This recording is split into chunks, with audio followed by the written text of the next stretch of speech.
A Brasil TVT conversa agora com Sandra Mariano, que é secretária adjunto da Secretaria Estadual de Combate ao Racismo do PT. Olá, Sandra Mariano, prazer falar contigo. Prazer, boa tarde, grata pelo convite. Prazer é nosso falar contigo, Sandra. Sandra, depois dos últimos protestos do dia 29 de maio, protestos esses que tomaram as ruas de várias capitais e cidades do país, movimentos sindicais, movimentos sociais e partidos políticos já convocam um outro ato aí para o dia 19 de junho. E eu queria que você falasse para a gente a expectativa de vocês aí para esse ato presencial. Bom, nós consideramos que dia 29 nós fomos vitoriosos. Paulista encheu, alguns municípios também fizeram atividades, seja carreata, seja bandeiraço, né? E nós estamos esperando aqui, agora no dia 19, que tenha mais gente, né? Nós não esperávamos tanto, para nós realmente foi uma surpresa, porque nós sabemos mesmo, em tempo de pandemia, né, as pessoas estão recolhidas, nem todo mundo ele está com liberdade ou pensando mesmo de ir para as ruas. Mas foi muito bom no dia 29 e tenho certeza que dia 19 vai ampliar mais, porque nós precisamos sair às ruas contra esse desgoverno, né, que está aí. Sandra, assim como aconteceu a passeata de motos no Rio de Janeiro, dos apoiadores de Bolsonaro, e está prevista também para acontecer mais uma vez isso, há uma contranarrativa, digamos assim, né? Uma resistência, houve no 29M e agora no próximo dia 19. Essa disputa de narrativas e, sobretudo, a defesa das principais bandeiras, na sua avaliação, isso pode sensibilizar a população, já vislumbrando para as eleições de 2022? Qual a sua avaliação sobre isso, sobre essa preparação para as eleições de 2022 e, essencialmente, as principais bandeiras, que é o agora, né? O combate à pandemia, a vacinação para todos, o auxílio emergencial, enfim. Bom, eu creio que essa reação que o Bolsonaro está fazendo, fez no Rio de Janeiro, e teve uma repercussão, em certo momento, negativa, né, a falta do uso da máscara, o ex-ministro lá em cima do carro de som, isso daí gerou um conflito, até mesmo dentro do governo, dentro do Ministério da Saúde, né? E agora o que ele faz? Ele sai do Rio, né, depois dessa magnífica manifestação do dia 29 em todo o país, somente em São Paulo, que foram 10 quarteirões, né, da Paulista ocupado, ele vem para São Paulo para fazer uma caminhada na Avenida Paulista, né, em outros caminhos, tá. Para mim, eu considero que é um desespero, aliás, até em cima das pesquisas que estão havendo. Nós sabemos que 2022 não está perto, né? Mas, porém, essas pesquisas que têm saído, que mostram o presidente Lula, até eu vi hoje que ele pode vir a ganhar até no primeiro turno, isso é lógico que causa o desespero de alguém, né, que está lá em Brasília fazendo todos esses disparates que está fazendo em cima da pandemia. Eu tenho acompanhado a CPI da Covid aí e nós estamos percebendo que ele está perdendo espaço. Mas nós temos que ficar bem atentas, né, porque nós sabemos muito bem que o período eleitoral é só o ano que vem, né? Mas isso também nos dá um fôlego muito grande em pensar que nós vamos retornar a um governo democrático popular.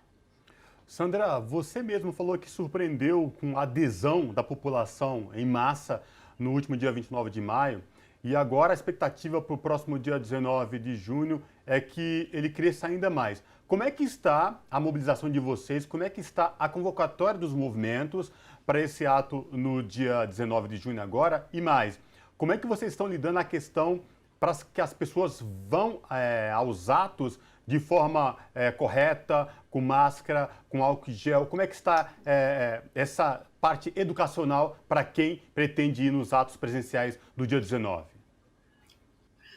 Bem, vamos reforçando, né, a mesma que nós fizemos no dia 29. Né? As pessoas que forem, elas têm que ter a consciência, primeiro, do uso da máscara. Segundo, da questão do álcool gel.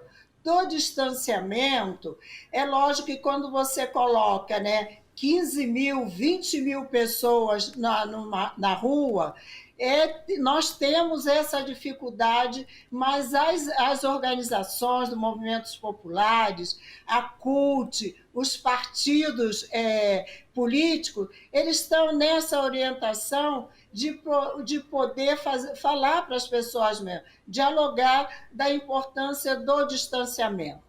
E é lógico que, e também nós estamos providenciando mais carros de som, porque aí você coloca aquele espaçamento real que precisa. E você sabe muito bem, né? Nós já estamos há quase 2 anos sem nos encontrarmos. E aí é quase mesmo certo, né, que você encontra aquele amigo, aquela amiga, aí quer ficar junto, quer bater um papo, mas o principal é nós sairmos na rua no momento certo, né, que há muito tempo nos cobravam, que nós temos que ir para a rua, os movimentos sociais têm que ir para a rua, os partidos de esquerda têm que ir para a rua, porque nós não podemos aceitar mais de 480 mortes preveníveis, né, que estão aí. Então, eu espero, sim, né, que nós possamos ter o dobro de pessoas. E também tem uma coisa, aquela pessoa que não se sente segura a estar na rua, ela pode fazer também um trabalho super importante, que são nas redes sociais. Isso também funciona, e funciona muito bem, né? E é o que nós vamos fazer agora. Sandra, queria falar agora sobre racismo, isso porque negros, pobres, periféricos foram os mais afetados em todo o processo da pandemia. Então, eu queria primeiro saber, na sua leitura, como o racismo se manifestou e continua se manifestando na pandemia, e a relação do governo federal, das políticas do governo federal, baseada nisso, qual é a leitura do presidente Bolsonaro e do governo federal com relação ao racismo?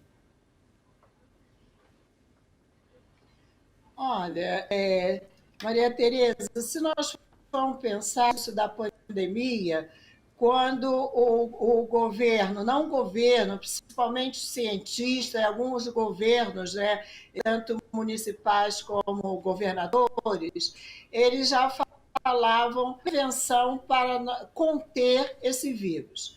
Uma delas é a questão do distanciamento. E aí você sabe muito bem que a periferia das cidades, né, dos estados, é onde tem a maior concentração de negras e negros. E aí é quase inviável, né? Porque são casas onde tem 8, 10 pessoas, e aí você fala para essas famílias, olha, precisa manter o distanciamento. E só para lembrar, já no início, né, falava, nós temos que usar álcool gel, tem que lavar mais as mãos, tem o uso da máscara, e isso daí é, logicamente, para uma população na periferia ou nas comunidades, né, isso daí é quase impossível. E não houve realmente um protocolo, né, pensado em como fazer com que essas pessoas, né, tivesse esse distanciamento. O que nós falamos eram vidas que poderiam estar hoje junto de nós.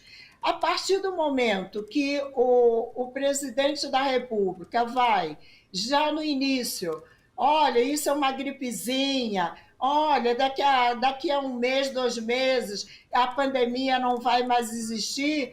Então, quando você tem um governante maior, que é o presidente da República, que chega e fala isso, é lógico que as pessoas relaxaram, né? Relaxaram porque se você tem uma pessoa falando assim, fala assim, é uma gripezinha, não vai funcionar. Então, isso prejudicou muito a população negra. E outra coisa também, depois, quando veio a vacina, está colocado na pesquisa, as pessoas que foram menos vacinadas são justamente os negros e negras. Eu concordo, sim, que houvesse aquela escala de quem iria ser primeiro vacinado e tudo, que seriam os idosos, né? Eu, por exemplo, eu sou uma mulher idosa, mas eu não tenho comodidade alguma. Então, eu teria que esperar a minha vez. Eu já tomei as 2 doses da vacina. Mas também, quando um presidente fala que a vacina ela não é efetiva, quando ela não dá realmente a imunidade, as pessoas tomaram a primeira dose e hoje estão o pessoal da saúde, tudo está indo nas casas, telefonando para ela que tomar a segunda dose. Então, isso realmente é aquilo que prejudicou mais a população negra. Aí tem a questão do desemprego também, porque as pessoas também precisam ir trabalhar.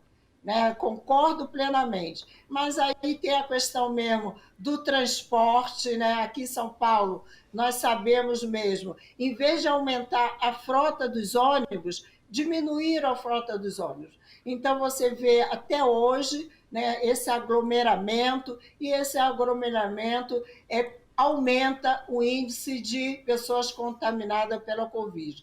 E a população negra foi justamente a mais afetada. Sem colocar também a questão das gestantes, né, que nós sabemos, elas tiveram menos acesso aos serviços públicos, né, a fazer os seus exames pré-natal.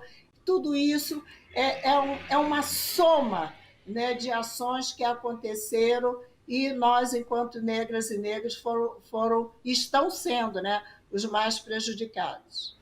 Ô Sandra, e outra questão também que essa pandemia trouxe aí, escancarou ainda mais a questão da falta de alimentos para a população periférica. E a população preta e periférica vem sentindo cada vez mais aí essa questão.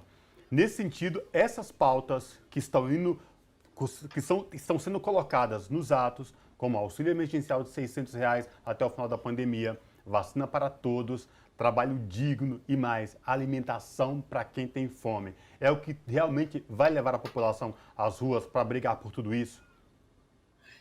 Dentro desse pacote, né, de reivindicações, nós temos aquela que nós falamos, vacina do braço e comida no prato. E tem a questão da solidariedade. Até nós estamos incentivando para as pessoas que vão, né, agora no dia 29, aliás, lembrar que quando nós fizemos as carreatas, né, nós também incentivávamos as pessoas a levarem alimentos, produtos de higiene, que realmente falta mesmo para a população. E essa é uma campanha de solidariedade. O Partido dos Trabalhadores, por exemplo, está fazendo ainda a campanha de solidariedade, né? Porque nós precisamos pensar, junto àquilo que eu falei, a questão do desemprego, a questão das pessoas, algumas, né, principalmente as trabalhadoras domésticas, né, que muitas delas perderam o seu emprego. Né? Então, isso também, essas atividades que nós estamos fazendo, ela vem junto. Nós não podemos esquecer que é aquilo que nós estamos falando. Se a maioria da população que foi atingida pela pandemia são negros e negros, se o aumento do desemprego, que hoje, se não me engano, está 14%, né, também, isso tudo propiciou e nós estamos atentos, né, aos movimentos sociais, às centrais sindicais, né, nessas campanhas de solidariedade. Nós temos que dar comida a quem tem fome, e a fome também mata. Né? Então, nós não podemos aceitar que as pessoas morram pela Covid e também morram de fome. Esse é o nosso papel enquanto movimento social, enquanto partido, enquanto sindicalistas, né, de alertar a população da campanha de solidariedade.